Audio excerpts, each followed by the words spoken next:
Di atas es dan salju, pria itu memotong peluru dengan belati. Menyebarkan bubuk mesiu ke dalam cangkang di atas papan kayu. Segera setelah itu, dia menutupi bubuk mesiu dengan dahan mati. Lalu meletakkan kotak selongsong peluru kosong di dahan. Menekan ujung pisau, dan terakhir memukul gagangnya dengan batu. Dengan suara retakan yang lembut, bubuk mesiu di papan kayu langsung tersulut, dan pria itu gemetar ketakutan. Tetapi segera menjadi gembira, dan terus meniup api. Berhasil menyalakan api yang berkobar. Dia segera melepas pakaiannya. Tetapi dia tidak segera mengeringkannya. Sebaliknya, dia menahan hawa dingin dan meminum seteguk air. Lalu menuangkan sisa air ke luka di lengannya. Rasa sakit yang hebat membuatnya sangat kesakitan. Pria itu tidak bisa menahan teriakan dan hampir pingsan ke tanah. Tapi dia harus segera mengobatinya. Menggigit sepotong kain dengan kuat. Lalu mengambil belati dan menusukkan ke lukanya. Menahan rasa sakit yang parah dan terus mencongkelnya. Tiba-tiba berhasil mengeluarkan sesuatu pada lukanya. Tapi ini belum berakhir. Pria itu mengarahkan belati ke dalam api. Membakarnya sampai panas. Lalu menekan pisau itu dengan kuat pada lukanya untuk menghentikan pendarahan.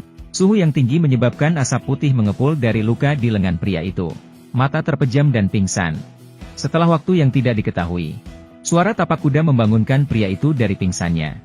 Dia menyadari bahwa mereka mengejarnya. Jadi dia segera mengenakan pakaiannya dan bersembunyi di atas pohon. Pria gendut itu terus mencarinya. Dia mengikuti jejak kaki dan mengejarnya. Dia menatap pria gendut di bawah dengan gugup. Dengan menggenggam belati di tangannya. Setelah membuat tangannya terluka dengan sengaja. Membiarkan darah menetes terjatuh ke salju. Pria gendut itu mengangkat kepalanya dengan rasa ingin tahu. Begitu pria gendut itu meninggal. Dia kehilangan cengkramannya karena jari-jarinya yang terluka. Terjatuh dari pohon, dan mendarat dengan keras di tubuh pria gendut itu. Dia bangun, mencabut belati dari pria gendut itu, lalu mengambil senjatanya.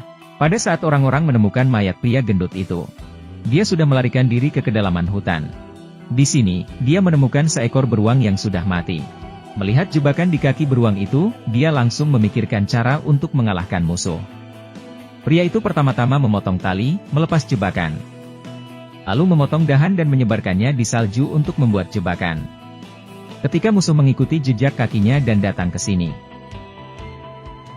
Pemuda di ujung tim menginjak perangkap dan terbang langsung di udara. Ketika dia terjatuh dengan keras ke tanah. Rekannya menghampirinya.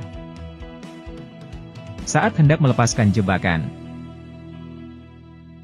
Dia ditembak oleh bos dan kehilangan nyawanya di tempat. Bos lebih suka membunuh rekannya daripada membuang waktu untuk menolongnya. Dia tidak dapat mengetahuinya sampai kematiannya. Mengapa bos yang selalu lembut akan melakukan hal yang begitu kejam padanya?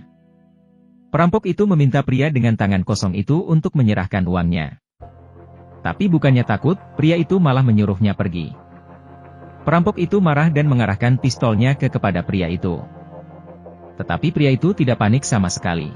Perlahan-lahan meletakkan tangannya di gagang belati. Ingin menggunakan belati untuk menghadapinya.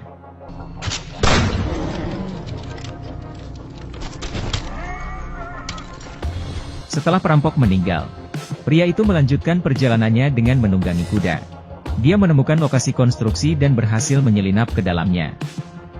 Namun, pria itu tidak melakukan tugas khusus apapun. Dia belum makan selama beberapa hari. Jadi dia berjalan ke meja makan untuk mengambil makanan dan memakannya. Tanpa diduga, tepat ketika pria itu hendak pergi, dia tiba-tiba dihentikan oleh mandor. Mandor berpikir bahwa dia baru saja mencuri sesuatu. Pihak lain berbicara tentang seni bela diri. Jadi dia memukul pria itu dengan tongkat hingga terjatuh ke tanah. Ketika pria itu bangun, dia mendapati dirinya diikat di tenda. Barang-barangnya digeledah oleh penjaga. Melihat penampilan penjaga yang tidak terlalu kuat, pria itu mempunyai rencana. Dia membuat marah penjaga dengan kata-katanya. Hingga penjaga menghampirinya. Setelah mengalahkan penjaga, pria itu perlahan memotong talinya, dan keluar dengan pakaian lengkap. Dia datang ke tempat rahasia untuk mengamati situasinya. Menemukan bahwa musuh yang mengejarnya juga datang ke sini. Pada saat yang sama, kontraktor juga menemukan bahwa pria tersebut telah melarikan diri. Dua kelompok orang sedang mencarinya. Tetapi pria itu tidak panik. Dia menunggangi kudanya dan pergi. Pada malam hari, pria itu sedang tidur di tanah di hutan belantara. Meskipun dia untuk sementara telah menghindari musuh, dia masih tidur dengan gelisah. Dengan ekspresi ketakutan di wajahnya, seolah-olah dia telah jatuh ke dalam kenangan buruk.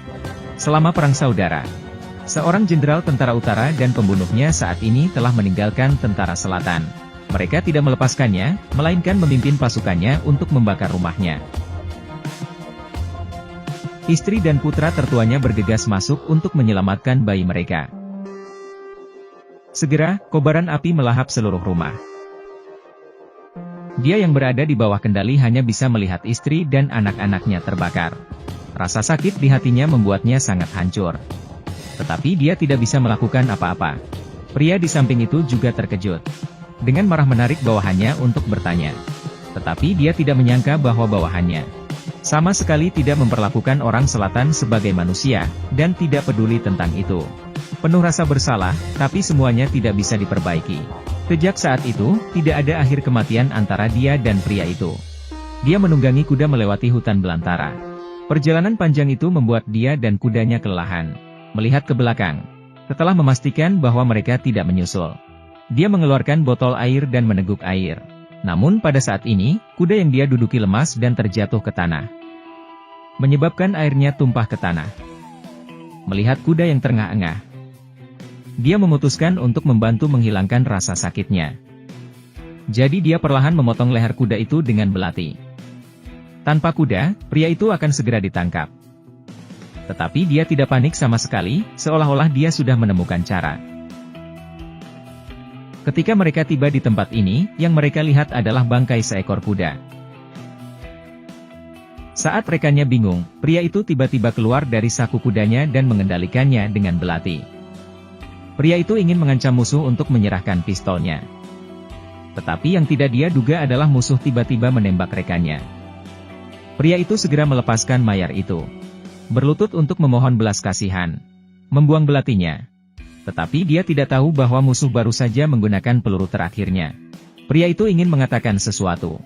Tetapi musuh langsung memukulnya hingga terjatuh ke tanah.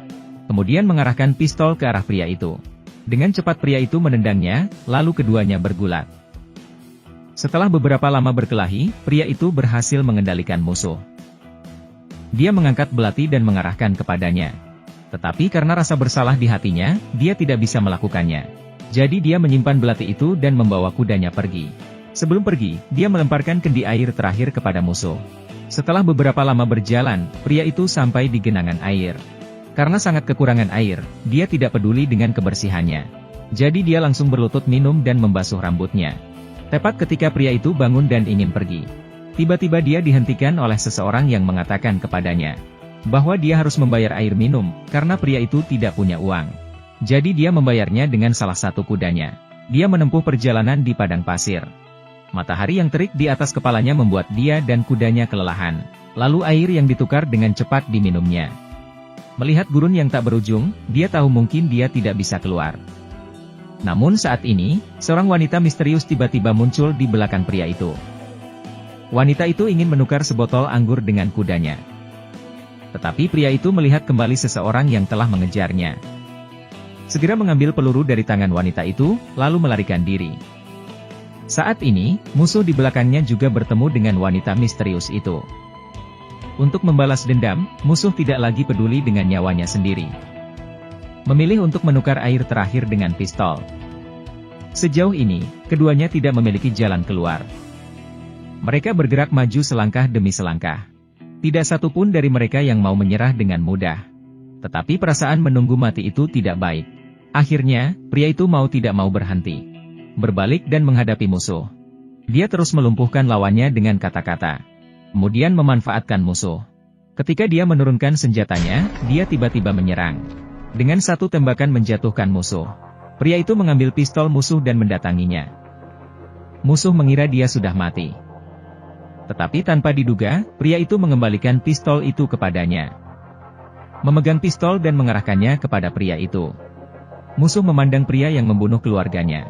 Dia sangat membencinya sehingga dia ingin membunuh pria itu. Sekarang dia akhirnya memiliki kesempatan untuk balas dendam. Tetapi dia tidak bisa melakukannya. Pada saat ini, musuh melepaskan dendam di hatinya. Pria itu memberi air terakhir kepada musuh yang terluka. Kemudian membantunya untuk berdiri. Keduanya saling memandang. Meskipun mereka tidak mengatakan apa-apa. Mereka berdua mengerti bahwa kebencian telah dipadamkan perlahan ke kedalaman gurun.